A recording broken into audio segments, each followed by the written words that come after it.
இதயத்தின் ஒளியாய் உணர்வுகளின் அலைகளாய் மாறும் இந்த பயணத்தில் எங்களுடன் பயணம் செய்ய நீங்களும் காத்திருங்கள். தங்கம் போல் துளங்கும் பெயர் காஞ்சனா. அவள் சுவாசம் கூட ஒரு கதை, அவள் நிசப்தம் கூட ஒரு ரகசியம். ஒவ்வொரு துடிப்பும் ஒளியாய் வெளிப்படும் ஓர் உலகம் அவள்.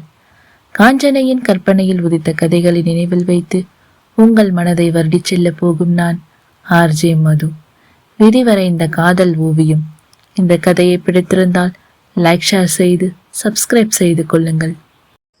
Hi tears, Kanchana Senthil novels YouTube சேனலில் அடுத்து நீங்கள் கேட்கப் போகும் கதை விதிவரைந்த காதல் ஓவியம். மனதின் மென் உணர்வுகளின் குரலாக இக்கதையை வாசிக்கப் போகும் நான், உங்கள் ஆர்ஜே மது. விதிவரைந்த காதல் ஓவியம். இக்கதை காஞ்சனா செந்தில் யூடியூப் சேனலுக்காக எழுதப்பட்ட கதை. இதோ உங்களுக்காக கதையிலிருந்து சில துளிகள் கேட்கலாமா?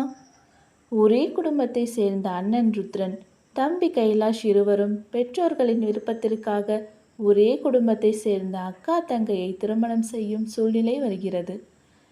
ருத்ரன் அவர்கள் கிராமத்தை சேர்ந்தவர்கள் என்பதற்காக திருமணத்திற்கு சம்மதம் சொல்லாதவன் தன் தந்தையின் வற்புறுத்தலால் கடமையே என்று அந்த கிராமத்திற்கு செல்கிறான். ருத்ரன் செய்த காரியத்தால் இரு குடும்பத்திலும் பல குழப்பங்கள் வருகின்றன. பெண்களை பெற்றவர்கள் இந்த திருமணம் நடந்தாக வேண்டுமா என்ற மனநிலைக்கு தள்ளப்படுகின்றனர்.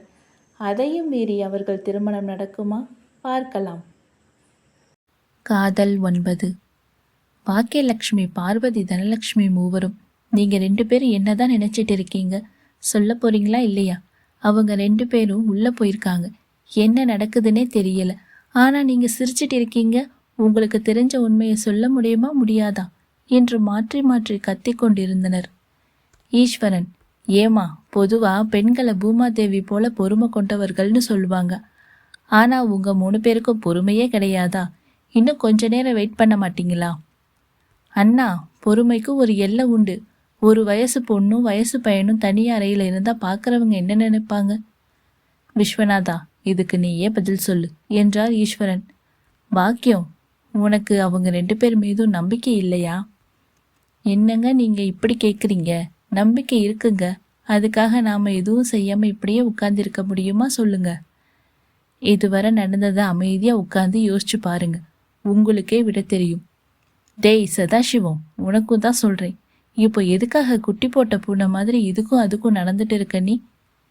என்னமோ சொல்றீங்க, செய்றோம் என்று நால்வரும் அமைதியாக யோசிக்க ஆரம்பித்தனர். சதாசிவத்தை தவிர பெண்கள் மூவருக்கும் விஷயம் புரிய ஈஸ்வரன் விஸ்வநாதனை பார்த்து சிரித்தவர்கள், இப்போ எங்களுக்கும் புரிஞ்சிருச்சு என்று கோரஸாக கூறினர். ஆமா ஆமா, எங்களுக்கும் புரிஞ்சிருச்சு, அப்படித்தானே குழலி என்று கேட்டான் ருத்ரன். உங்களுக்கு என்ன புரிஞ்சதோ எனக்கு எப்படி தெரியும்? என்னை எதுக்கு கேட்குறீங்க? நீங்க சும்மாவே இருக்க மாட்டீங்களா? அடியே மக்கு, எனக்கு புரிஞ்சா உனக்கு புரிஞ்ச மாதிரி தாண்டி. இங்கே வா சொல்றேன் என்றவன் வேண்டுமென்று அவளின் தலைமுடியை பிடித்திருத்தான். அதில் வலியை உணர்ந்தவள், என்னை எதுக்கு இப்படி டார்ச்சர் பண்றீங்க என்று கத்தினாள். அச்சச்சோ, இதுங்க சண்டை போடுறத நிறுத்தவே நிறுத்தாதுங்க போல. இப்ப 2 பேர் அடங்கல, அடி வாங்குவீங்க என்று அதட்டினார் விஸ்வநாதன். குழலி, மாமா சொல்றார் பத்தியா, நல்ல பிள்ளையா நடந்துக்கணும், சரியா? இங்க வா, நான் உனக்கு உண்மையை சொல்றேன் என்றவன் அவளின் காதில் ரகசியம் பேசினான். ஆடவனின் இதழ் அவளின் காதோடு உரச சொல்லாவண்ண அவஸ்தையை உணர்ந்தவள் வெடுக்கென அவனை தள்ளிவிட்டு எழுந்தாள். என்னடியாச்சு? எது சொல்றதா இருந்தாலும் அங்க இருந்தே சொல்லுங்க. என்னடி நீ பக்கத்துல இருந்தாதானே நான் பொறுமையா சொல்ல முடியும். நீ தூரமா இருந்தா நான் கத்தி பேசுவேன், எல்லாருக்கும் தெரிஞ்சிடுமே. எப்படியும் எல்லாருக்கும் தெரியதானே போகுது. நீங்க சொல்ல வந்ததை சொல்லுங்க. சரி சரி சொல்றேன் என்றவன் மெதுவாக விஷயத்தை கூறினான். என்ன என்ன சொல்றீங்க நீங்க? அச்சச்சோ, அக்கா அவசரப்பட்டு தப்பான முடிவை எடுத்துடாத என்று அங்கிருந்து எழுந்தவளை பிடித்து இழுத்தான் ருத்ரன். அவளோ அவள் மடி மீது பூக்குவையிலாய் விழுந்தாள். அவளை அள்ளி எடுத்து இதமாக அணைத்தான். உங்க தொல்லை எனக்கு தாங்க முடியல, சும்மா சும்மா பிடிச்சு இழுத்துட்டே இருக்காதீங்க என்று கத்தியவள் யாராவது இங்க பார்க்கிறார்களா என்ற தயக்கத்தில் பெரியவர்களை பார்த்தாள். அவர்கள் இவர்களை கண்டு கொள்ளும் நிலைமையில் இல்லை. அனைவருமே ஒரே இடத்தில் பார்வையை செலுத்தினர். இவங்க எல்லாம் அப்படி என்ன பார்க்கறாங்க என்று ருத்ரனை பார்த்து அவள் கேள்வி எழுப்பினாள். அடியே மக்கு, அங்கே கொஞ்சம் பாரு என அவளின் முகத்தை திருப்பி காட்டினான். கைலாஷ், வான்மதி இருவரும் கைகோர்த்து வந்தவர்கள் அனைவரையும் பார்த்து சிரித்தனர். அச்சச்சோ, என்ன நடக்குதுங்க? அப்போ நீங்க சொன்னது உண்மைதானா? அடியே, இந்த மாமா சொல்றது எல்லாமே உண்மைதான். உனக்கு எதுக்கு சந்தேகம்? போச்சு போச்சு, இப்படி நடக்கவே கூடாது. நான் அக்கா கிட்ட பேசுறேன் என்று எழுந்திருக்க முயற்சி செய்தாள் பூங்குழலி. எங்க பாரு, உங்க அக்காவுக்கு நல்ல வாழ்க்கை அமையணும்னு நினைக்கிறியா இல்லையா? ஆமா. அதுக்கு வாயை மூடிட்டு அமைதியா இரு. உங்க அக்காவுக்கு ஏத்தவன் என் தம்பி தான். இவனை விட நல்ல மாப்பிள்ளை எங்க தேடினாலும் கிடைக்க மாட்டான். இந்த வாய்க்கு ஒன்றும் குறைச்சல் இல்லை. உங்க தம்பியை விட நல்லவங்க இந்த உலகத்துல நிறைய பேர் இருக்காங்க. ஒழுங்கு காட்டினால் குழலி. நீ சொல்றது உண்மையா இருக்கலாம். ஆனாலும் என் தம்பியை விட அமைதியானவனை உங்களால எங்கேயுமே தேட முடியாது. புரியுதா? புரியுது. ஈஸ்வரா, நாம நினைச்சது சரியா போச்சுடா என்று தன் நண்பனை கட்டிக்கொண்டார் விஸ்வநாதன். சதாசிவத்திற்கு இப்போதுதான் உண்மை நிலவரம் புரிய அவரும் மகிழ்ச்சியில் திளைத்தார். பார்வதி அவர்களை நெருங்கி இருவரையும் அணைத்து நெற்றியில் இதழ் பதித்தவர், சின்னவனே, உன்னை நினைச்சா எனக்கு பெருமையா இருக்குடா. என் வயிற்றுல பால் வாத்துட்ட. ரொம்ப சந்தோஷம்டா. மா, நாங்க இன்னும் விஷயத்த சொல்லவே இல்லையே, எதுக்கு இந்த அவசரம்? நீங்க விஷயத்த சொல்லவே வேண்டாம் தம்பி. உங்க 2 பேரையும் பார்த்தாலே எங்களுக்கு புரியுது என்ற பாக்கியம் கையெடுத்து கும்பிட்டவர், ரொம்ப சந்தோஷம் தம்பி. என் பொண்ணை உங்களுக்கு பிடிக்கும்னு நான் எதிர்பார்க்கவே இல்லை என்று கலங்கினார். அத்தை, என்ன பண்றீங்க? கையை கீழே இறக்குங்க. என் மதியை பிடிக்கலைன்னு சொல்றவன் பைத்தியக்காரனா தான் இருப்பான் என்று தன் அண்ணனை பார்த்து கொண்டே கூறினான். அனைவரும் பார்வையும் ருத்ரன் மீது பதிய, அடே சில்வண்டு, ஓவரா ஆடாதடா. கைலாஷ், சூப்பர் சூப்பர், உங்க அண்ணனை பற்றி உங்களுக்கு நல்லாவே புரிஞ்சிருக்கே என்று குதூகலித்தாள் வான்மதி. அக்கா, என்ன பேசுற நீ? தேவையில்லாதத பேசுறது நிறுத்து. பாரா, வருங்கால புருஷனை சொன்னதும் கோவம் வருதா என்று அவளை கேலி செய்தாள் வான்மதி. தான் என்ன பேசினோம் என்று நினைத்து பார்த்தவள் ருத்ரனை பார்க்க, அவனும் மின்னல் கீற்றாய் புன்னகைத்தவன் அவளை சுவாரஸ்யமாக பார்த்து கொண்டிருந்தான். குழலி நாக்கை கடித்து கீழே குனிந்தவள் அங்கிருந்து நகரப் போக அவளின் கைப்பிடித்து நிறுத்தினான் ருத்ரன். என்னங்க, ப்ளீஸ் என்ன விடுங்க. வார்த்தைகளில் வித்தியாசத்தை உணர்ந்தவன் கண்கள் மின்ன அவளின் கையில் அழுத்தம் கொடுத்தான். பெண்ணவளும் அவனை நிமிர்ந்து பார்க்க தேங்க்ஸ் என்றான். எதுக்கு தேங்க்ஸ்? அதெல்லாம் சொல்ல முடியாது. சரி, சொல்ல வேணாம், போங்க.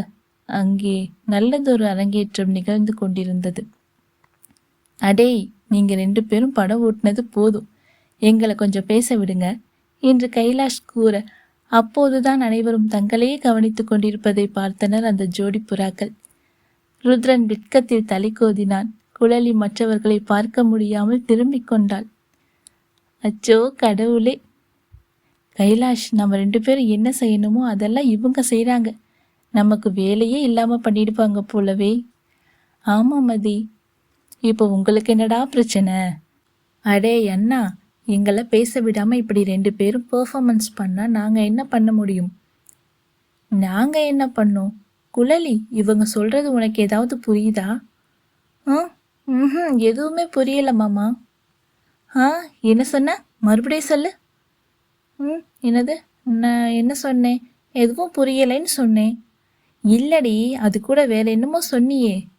இப்போதுதான் தான் சொன்ன வார்த்தையை நினைத்தவள், அதெல்லாம் எதுவும் இல்லை, அவங்கள பேச விடுங்க, மறுபடியும் நம்மளை தான் குத்த சொல்லுவாங்கன்னு என்று பேச்சை மாற்றினாள். அடே, நீங்க 2 பேரும் கொஞ்சம் அடங்குறீங்களா?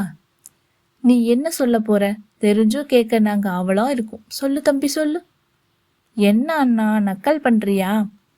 இது என்னடா வம்பா போச்சு? அப்பா, நான் சொல்றது சரிதானே? உண்மைதான்டா பெரியவனே, ஆனாலும் அவன் சொல்றத கேட்கலாம்டா. பிள்ளை ஏமாந்துட போறான். ஆமா, அதுவும் சரிதான். நீ சொல்டா தம்பி. அது நானும் அதையும் கல்யாணம் பண்ணிக்கலான்னு முடிவு பண்ணிட்டோம்ப்பா. அப்படியா? அதுதான் எங்களுக்கு தெரியுமே என்றார் விஸ்வநாதன். அச்சோ ராமா, ஒரு பேச்சுக்கு கூட தெரியாத மாதிரி நடிக்க மாட்டீங்களா மாமா? மாப்பிள்ள, உங்க 2 பேரோட பார்வை பரிமாற்றத்தை வச்சு எனக்கு 2-3 நாளா சந்தேகம் வந்தது. இன்னைக்கு நடந்ததை வச்சு தெளிவா புரிஞ்சிடுச்சு. நீங்க உங்க வாயால சொல்லணும்னு நினைச்சீங்களா? அதான் நாங்கள் அமைதியாக இருந்துட்டோம். பார்மதி, இவங்க எல்லாம் அமைதியாக இருந்தாங்களாம். கேட்டியா கதைய? அதானே, நீங்கள் எங்கப்பா அமைதியாக இருந்தீங்க? நாங்கள் எவ்வளோ ஆவலாக சொல்ல வந்தோம். நீங்கள் சந்தோஷப்படுவீங்கன்னு நினச்சோம். ஆனால் எல்லாத்தையுமே நீங்களே சொல்லிட்டீங்க போங்க என்று சினுங்கினாள் வான்மதி. அம்மாடி, நீங்கள் வந்து நின்னதை பார்த்தப்போ எல்லாருக்கும் உங்கள் மனசில் என்ன இருக்குன்னு தெரிஞ்சு போச்சு. சரி விடுங்க, அடுத்து கல்யாண வேலையை பார்க்கலாம் என்றார் ஈஸ்வரன். பாக்கியலட்சுமி தன் மகளை அணைத்து உச்சி முகர்ந்தவர். இப்போதாண்டி ராசாத்தி என் மனசு குளிர்ந்து இருக்கு. உனக்கு எப்போ கல்யாணம் ஆகும்னு நான் பயந்துக்கிட்டே இருந்தேன். இது போதும் எனக்கு, இது போதும்டி. அத்தை, குறை உள்ளவங்களே இந்த காலத்தில் பயப்படாமல் இருக்காங்க. காரணம் என்ன தெரியுமா? அவங்களுக்கு உள்ள நம்பிக்கை தான். நீங்கள் எதுக்கு இப்படி ஒரு தங்கத்தை பெற்று வச்சுட்டு பயந்துட்டு இருக்கீங்க சொல்லுங்க? யாருடா இந்த ராட்சசி? தங்கமா என்று ருத்ரனை கொலைவெறி கொண்டு முறைத்த வான்மதி. ஹலோ, என்ன அடங்கவே மாட்டீங்களா நீங்க என்று அவனிடம் சண்டைக்கு நிற்க, மதி கொஞ்சம் அமைதியா இருடா, நான் பார்த்துக்கிறேன் என்று அவளை சாந்தப்படுத்தினான் கைலாஷ். அதானே, நீங்க இருக்கும்போது எனக்கு என்ன கவலை? ஆமா அண்ணா, உனக்கு அதுல என்ன சந்தேகம்? அது சரி, உனக்கு அப்படித்தான் தெரியும். எல்லாம் காதல் படுத்தும் பாடு. இவ்வளோ நேரம் உங்களை வேண்டாம்னு சொல்லிட்டு இருந்த என் தங்கச்சி உங்களை மாமான்னு கூப்பிட்றா. நாங்கள் போய் பேசிட்டு வர்றதுக்குள்ள என் தங்கச்சியை இந்த அளவுக்கு மாத்திட்டீங்களே. பழைய கில்லாடி தான் நீங்கள் போங்க. அதில் உனக்கு ஏதாவது கஷ்டமா இருக்கா? சத்தியமா இல்லை. என் தங்கச்சிக்கு உங்களை ரொம்ப பிடிச்சிருக்குன்னு தெரிஞ்சு போச்சு. போனா போறீங்க, உங்கள் 2 பேருக்கும் கூடிய விரைவில் கல்யாணம் நடக்கும். அடியே வாயாடி, அத நீ என்ன சொல்றது? அதுதான் எனக்கே தெரியுமே. என்னை இப்படியே சொல்லிட்டு இருங்க. உங்களுக்கு பிறக்க போற பொண்ணு என்னை விட வாயாடியா இருப்பா பாருங்க. அச்சச்சோ, ஒருத்திய வச்சே சமாளிக்க முடியல, இதுல வேற இன்னொரு வாயாடியா? நம்ம குடும்பம் தாங்காதுமா, தாங்காது.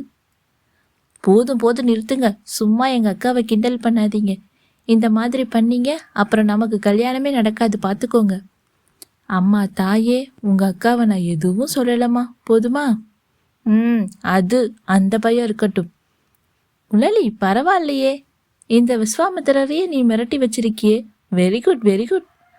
அக்கா, அதெல்லாம் இருக்கட்டும், நீங்க 2 பேரும் ஒருத்தரை ஒருத்தர் விரும்புறீங்களா? குழலி கேட்டதும் மிட்கத்தில் தலை குனிந்த வான்மதி. போடி, எல்லாரும் இருக்கும்போது இப்படியா கேட்ப?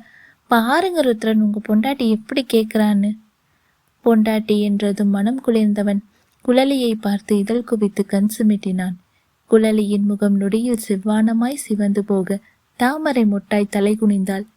பெரியவர்கள் இதை பார்த்தும் பார்க்காததைப் போல நின்று கொண்டிருந்தனர்.